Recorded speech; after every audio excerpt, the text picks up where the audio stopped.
নমস্কার, এই মুহূর্তে আরো একটি গুরুত্বপূর্ণ খবরে চোখ রাখবো। পশ্চিম বর্ধমান আসানসোল পৌর গ্রাউন্ডে পালিত হলো ৭৬তম স্বাধীনতা দিবস। এদিন পশ্চিম বর্ধমানের জেলা শাসক এস পান্নাবালাম পতাকা উত্তোলন করেন। এরপরে কুচকাওয়াজের মাধ্যমে প্রজাতন্ত্র দিবসের অনুষ্ঠানে পালন করা হয়। এদিনে কুচকাওয়াজে পুলিশের পক্ষ থেকে অভিবাদন দেওয়া হয়। এছাড়াও রাজ্য সরকারের একাধিক প্রকল্পের ট্যাবলেও গোটা মাঠ ভ্রমণ করে। ৭৬তম প্রজাতন্ত্র দিবস উপলক্ষে আসানসোলের বিভিন্ন স্কুলের ছাত্রছাত্রীরা নানান সাংস্কৃতিক অনুষ্ঠান প্রদর্শন করে। আপডেট পাঁশকুড়া নিউজের জন্য।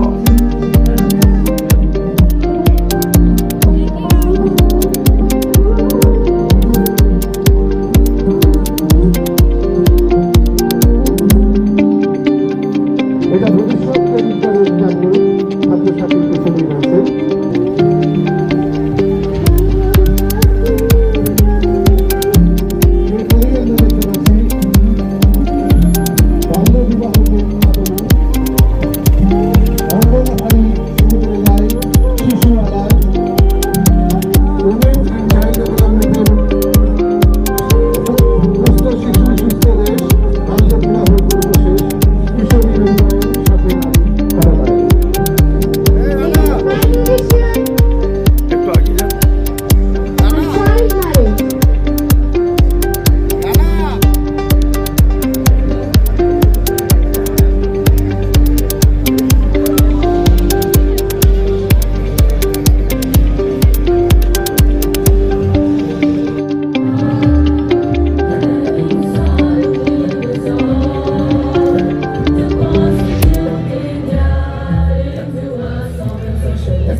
নেতৃত্ব দিচ্ছেন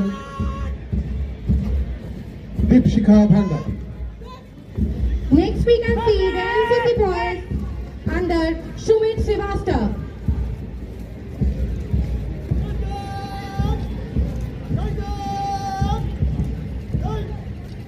সামনে দিয়ে চলেছে সিভিল ডিফেন্স গার্লস, তারপরেই রয়েছে এনসিসি বয়েজ, যার নেতৃত্ব দিচ্ছেন সুমিত শ্রীবাস্তব। অভিবাদন মঞ্চের সামনে দিয়ে চলেছে এনসিসি বয়েজ, যার নেতৃত্ব দিচ্ছেন